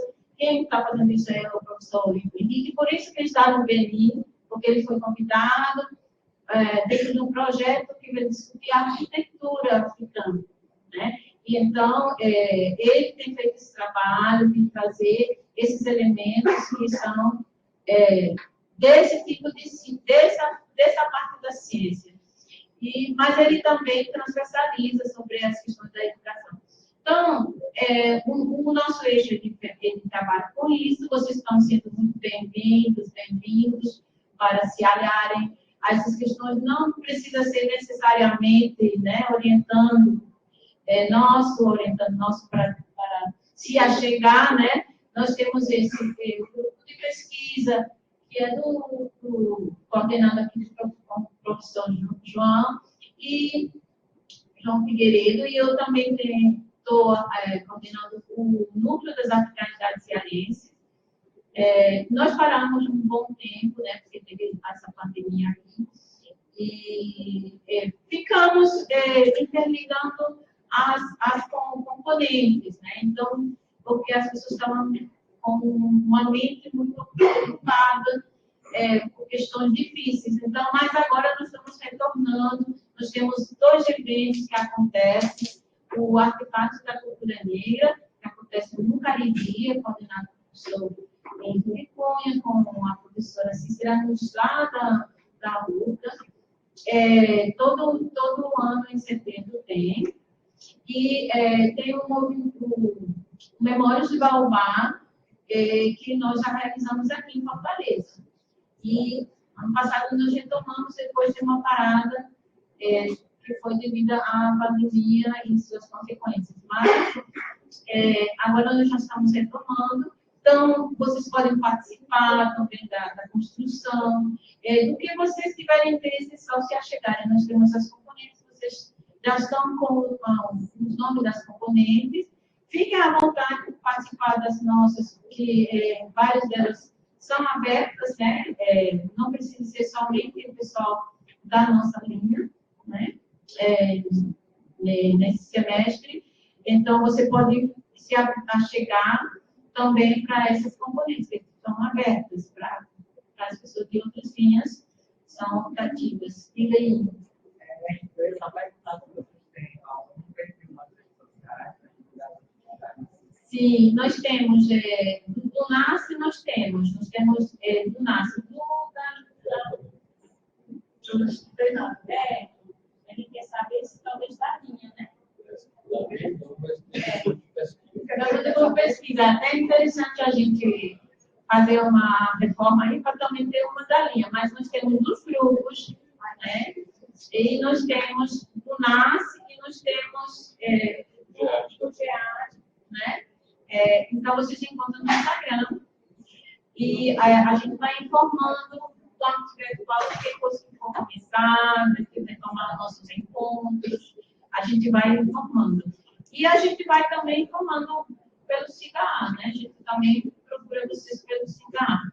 E vocês também nos procurem, por favor, quando vocês tiverem interesse em participar de algumas desses momentos, né? A gente faz, então, essa abordagem. Eu queria agradecer a vocês, dizer que para nós é uma alegria estar recebendo vocês. A gente espera que nosso movimento aqui, geral, ele aumente, né? Então, venha, se aproxime, nos procurem e a gente pode sim, porque a gente acredita muito na transversalidade entre as áreas esse é um dos temas que a gente trabalha. Nós trabalhamos aqui com com o que chamamos de abordagem da pedagogia, né? E a pedagogia, ela trabalha principalmente dentro dessa ideia de transversalidade, a partir da abordagem da ancestralidade, do pertencimento afro, da espiritualidade no sentido amplo, né? Também tem trabalhado no outro eixo, né? Um sentido amplo, não no sentido religioso, mas no sentido de formas de estar no mundo, né? E no sentido também dessa transversalidade entre as ciências e entre as áreas. A gente acredita que esse é o caminho. Eu quero passar agora a palavra para a professora Leandese.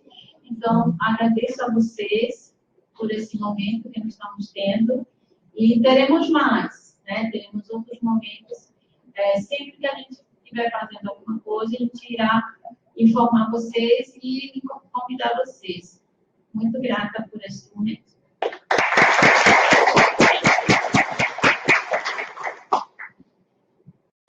Bom, onde eu posso ir, até onde eu consigo ir.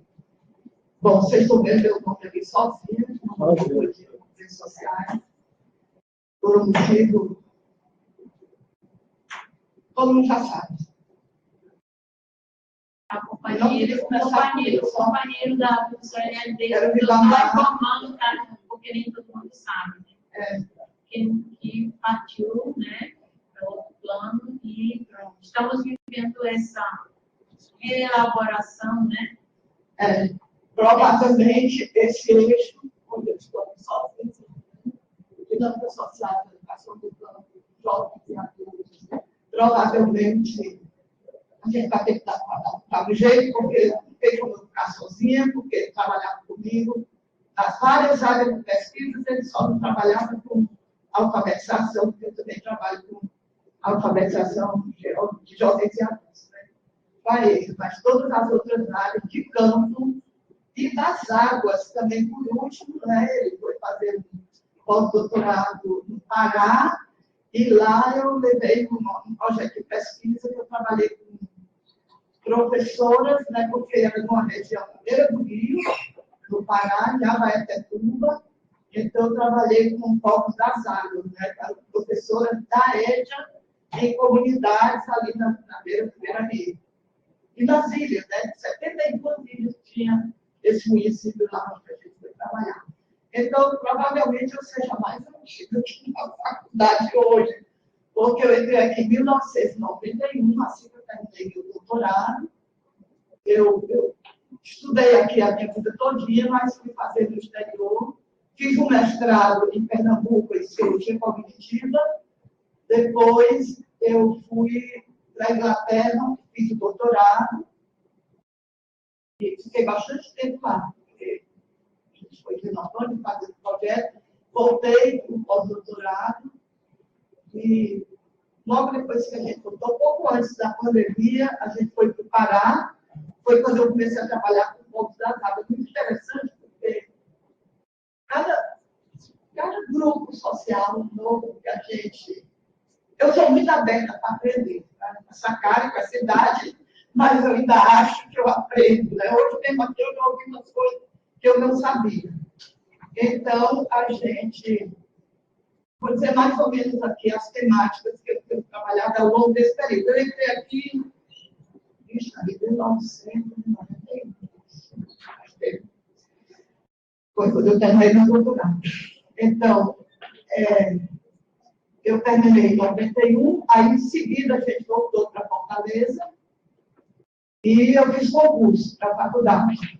Eu me lembro, eu estava comentando hoje, quando eu entrei aqui, tinha 4 professores de doutoras, eu era 4, tá? Recém-ingressa, somente naquela época. Hoje é obrigado, né? Só entra aqui que já tem doutorado. Mas naquela época não tinha. Então, a gente tinha que dar conta de muita coisa.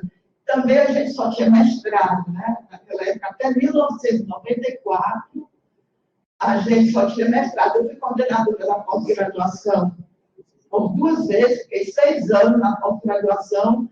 Em 94 eu estava na coordenação, aí a gente com o apoio de muitos dos professores, inclusive a Olha, que já falou, né? O Hermínio já falou nela, né? Hermínio também deu muito apoio a gente, que a parte logística, a gente pedia socorro a ele, e o Iba Maria todo dia lá conversar com ele, né? Porque ele ajudava realmente muita gente. Então, olha as temáticas que a gente trabalhou. História e memória, né? Da pós-graduação, eu trabalhei com História e Memória, a gente trabalhou com o grupo do Pará, essa temática, que veio fazer o mestrado aqui e com o Instituto Federal de Educação, né? Eles fizeram uma parceria, ganharam a bolsa e passaram 6 meses aqui, e durante 6 meses a gente ia para lá, para eles concluírem o curso. Aí trabalhei com quilombolas no Maranhão. Foi uma experiência muito interessante, foi a primeira experiência da minha vida. Eu vi tanto, eu estudei tanto, eu aprendi tanto. Vocês não podem imaginar, porque essas comunidades quilombolas que a gente trabalhou lá eram todas comunidades remotas, né? Então, a gente realmente aprendeu muito. Lá também a gente trabalhou com mulheres, que a Gabriela de Coco, eu nunca tinha trabalhado com gênero, estou estudando gênero, e trabalhamos com essas, eram mulheres fortíssimas que tinham inserção nacional, no MEC, em todo lugar, no Ministério do Planejamento, no INCRA, em vários âmbitos, né? Nacional até. Eram mulheres muito guerreiras. Depois, sim, aí trabalhei também no Maranhão, também trabalhamos com indígenas. Os indígenas do Maranhão, esse grupo que a gente trabalhou foi numa região do Maranhão. Era a Baixada Maranhense, lá para cima, no norte. Eles viviam muito isolados, né? Alguns deles, a gente precisou de tradutor na sala de aula, porque alguns deles não falavam português, mas também foi muito interessante. Eu até vou contar aqui um negócio que eu não consigo me esquecer desse fato. Para os indígenas é assim, o que se dá a eles é deles. E nós, né, trabalhando com movimentos sociais, com dinâmicas sociais, fizemos uma dinâmica que a gente queria mostrar que a gente precisava ser solidário, se colocar no lugar do outro. E a gente pensou, não tinha uma dinâmica que se adequasse, porque alguns não falavam, então a gente ficou como pessoa numa dinâmica assim, bem concreta. Eles iam para a aula, todo mundo vestindo a baiana, né? Aí a gente resolveu fazer uma dinâmica que era para trocar os sapatos, ou as chinelas. Aí mandamos todo mundo empilhar as chinelas. Aí tinha chinelo de todo tipo, né? Tinha até de palha, de tudo. A nossa, que era um pouquinho mais elaborada, eu quase não consigo recuperar a minha. Porque um dos indígenas se apaixonou pela minha sandália e não queria devolver. Porque ele entendeu que quando era para ficar, porque era para ficar com o sapato do outro e fazer a dinâmica. Então achou que era para ficar para ele. Foi muito interessante, é bastante curioso isso, né? Eu acho que é muito importante a gente estar sempre buscando conhecer culturas, né, diferenciadas, enriquece muito.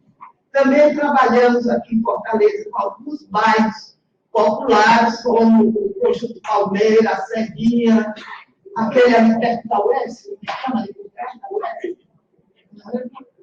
Aquele que é a Serrinha, né? Pronto, então, Serrinha. E alguns municípios também. Nós fizemos um trabalho com Icapuí, esse trabalho de Icapuí, o prefeito de lá veio à Faculdade de Educação e solicitou que a Faculdade de Educação fosse fazer uma formação com eles. Eu trabalhei com educação de jovens e adultos, a Estrela, que era a diretora, trabalhou com didática, Botião, vários professores aqui. Então, não sei se o Henrique foi, não lembro se o Henrique estava aqui nessa época. Tu foste, Gerardo, nesse grupo? Não, né? Pois é, então era um grupo. Todo sábado a gente conseguiu um ônibus com a universidade, a gente ia todo sábado para lá e ficava o dia todo lá, às vezes até a gente dormia. Foi muito interessante, porque naquela época o Capuí estava despontando como uma das melhores prefeituras, né, do Ceará. Então a gente teve todo o apoio, né, do grupo de lá e também as pessoas que viram, né, porque a disciplina que eu dava era educação de jovens e adultos. Então tinha pessoas que não tinham sido alfabetizadas. Mas a maioria era pouco escolarizada, então a gente tinha que lidar com muita coisa concreta, com muitos gestos, com muita dinâmica, mas foi interessantíssimo também. Isso já faz, acho que foi, antes do ano 2000, por aí, pertinho de 2099. Aí também tinha uma comunidade que eu acho que também já acabou, que era negro dos trilhos, né? Tiraram e fizeram, não existe mais. Com essa negro dos trilhos, que não existe mais. A Serrinha, eu já disse, sim, Maranguape, também trabalhamos com alguns grupos em Capuí, a gente fez um trabalho de 4 anos, porque envolveu toda a faculdade de educação, por conta da prefeitura estar interessada. Agora, também, a gente trabalhava, quer dizer, eu ainda continuo trabalhando, você trabalhava, porque eu fazia mais junto com ele, com agricultores familiares, né? Aqui no Nordeste, em vários municípios, porque ele era agrônomo, inclusive, mas ele tinha feito mestrado em educação e doutorado em ciências sociais, então ele transitava muito bem na educação. E sempre lidou com, como eu dizia, a pobreza, porque era assim que chamava com ele e começou a trabalhar com comunidades rurais pobres. Né?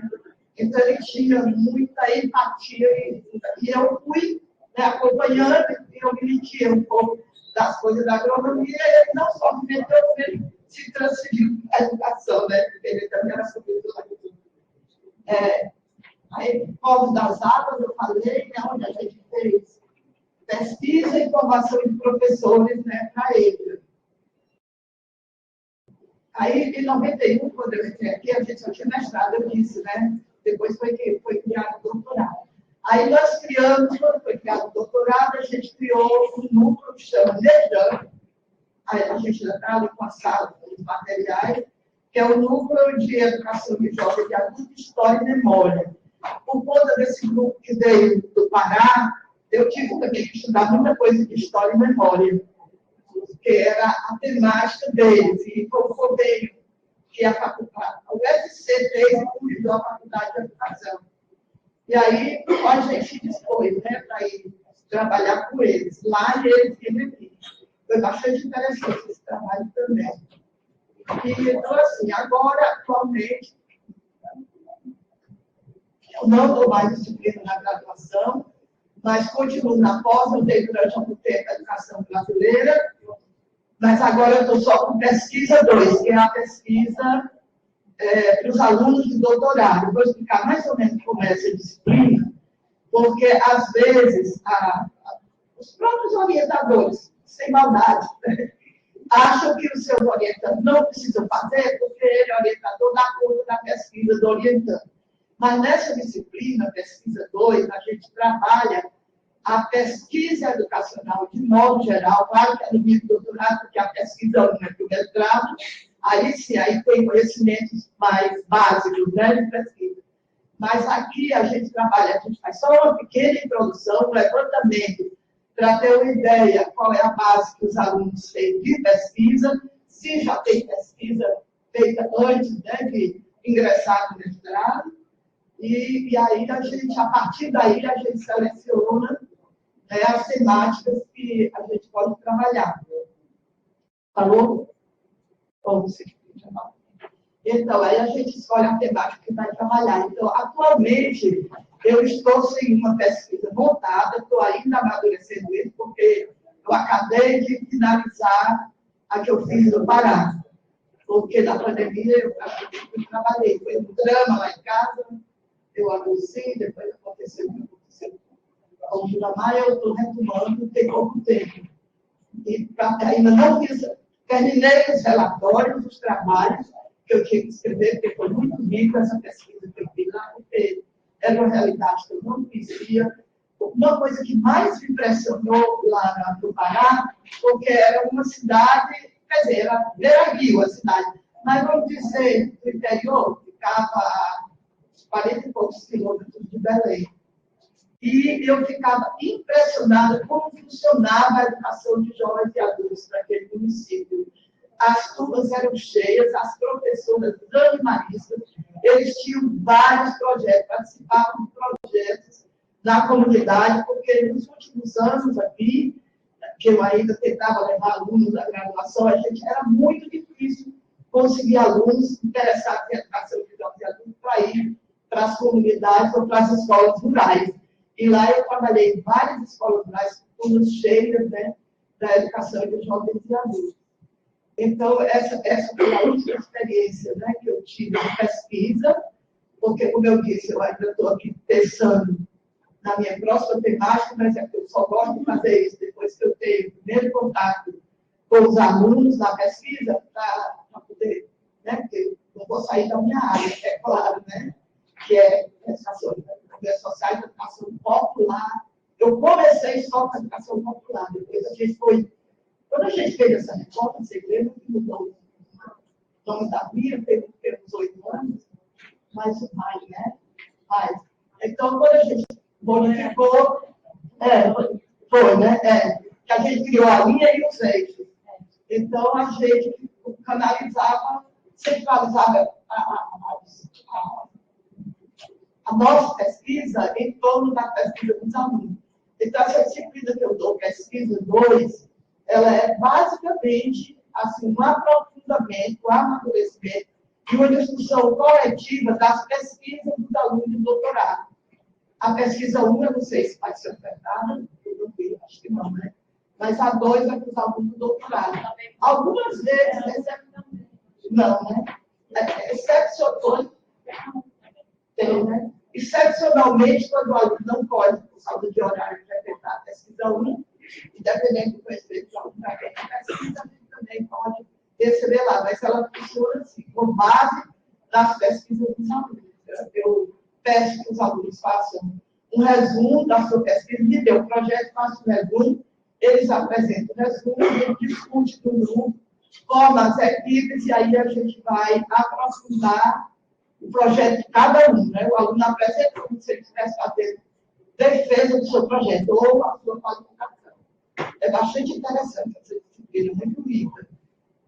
Aí eu estou chamando a atenção para isso, porque, particularmente, eu considero que vocês, quando saem do doutoratório, né, todos precisamos saber pesquisar.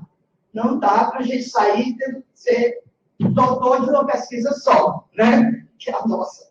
Então, a gente precisa realmente, principalmente quem volta, né, ao terminar o seu doutorado para a sala de aula. Ou quem nunca saiu, porque tem gente que continua a fazer o doutorado e ainda está trabalhando. Aí, quando vocês estão em sala de aula, nas faculdades, precisando trabalhar a pesquisa, né, é muito importante esse aprofundamento. Eu me lembro que eu tive que comprar o livro quando a gente tentou trabalhar com a história e memória do Legoff, que é um livro dessa grossura, foi caríssimo. E eu, meu Deus, eu vou gastar meu dinheiro com isso, foi a melhor coisa que eu fiz, porque eu não sabia nada daquela área, né, de história e memória, e foi muito bom. Porque aí eu pude aprofundar. Então é isso, vocês que estão entrando agora, né, numa pós-graduação, coloquem isso bem assim, como responsabilidade de vocês. Né? Eu não sou responsável só por mim. Eu estou ocupando uma vaga que poderia ser de outras pessoas. Eu vou voltar para uma escola que é pública, ou que é da comunidade, ou que é lá da minha cidade, ou lá do meu estado. Então, eu tenho responsabilidade com os parceiros. Né? Eu acho que a Sandra e o João Figueiredo já deram várias dicas que vale também. Eu estava aqui só anotando, que era para eu não repetir, porque realmente é isso, né? A maneira como a gente trabalha. O próprio nome da linha está dizendo. Eu só vou ter que depois, né, discutir com eles como a gente vai dar continuidade, porque eu não sei se tem alguém, porque entraram alguns professores novos, eu não sei se entrou mais gente para pós-graduação, se tem alguém que não, né? Ainda não, para nós. Pois é, que trabalhe nessa área, porque é bastante interessante como contexto, o movimento mesmo, né? E é isso aí.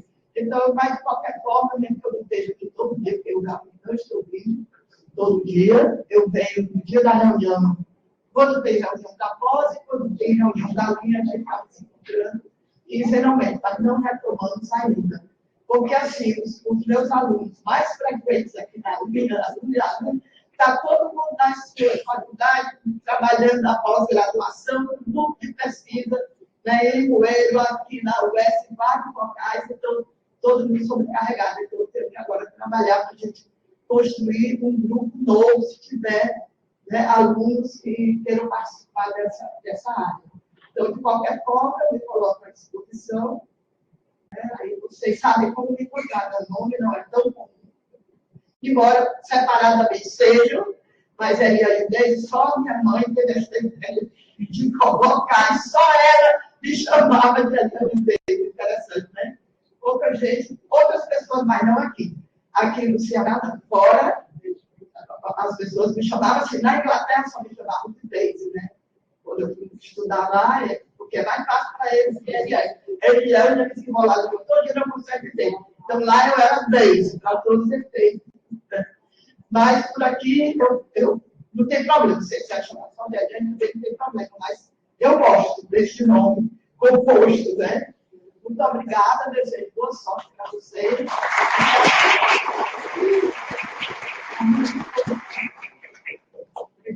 Eu queria dizer que eu esqueci de falar que tem ainda poucas pessoas para a componente de introdução à pedagogia.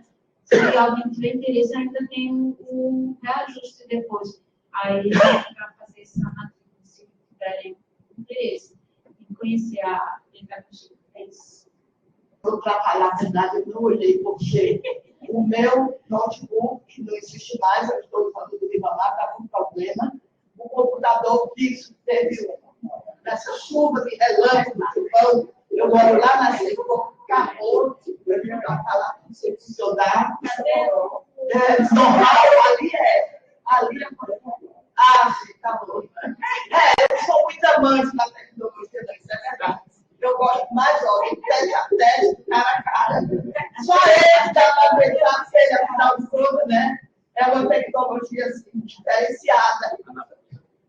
É uma mais particularidade, né? Mais particularidade. É porque o futuro é ancestral, você sabe disso. Muito graças.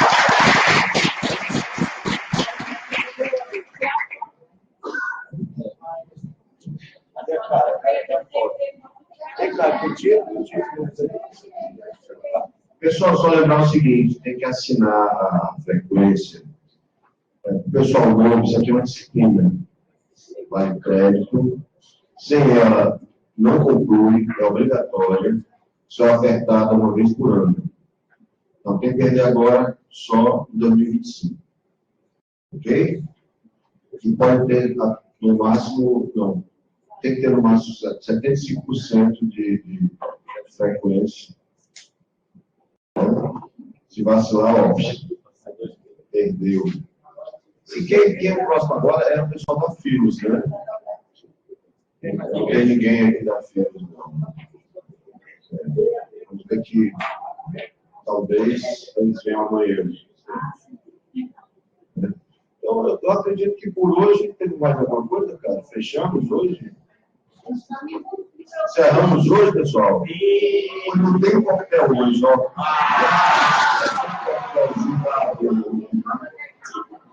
Faltou um coquetel, olha. Essa foi o caderno, ó. É isso mesmo. Encerramos hoje.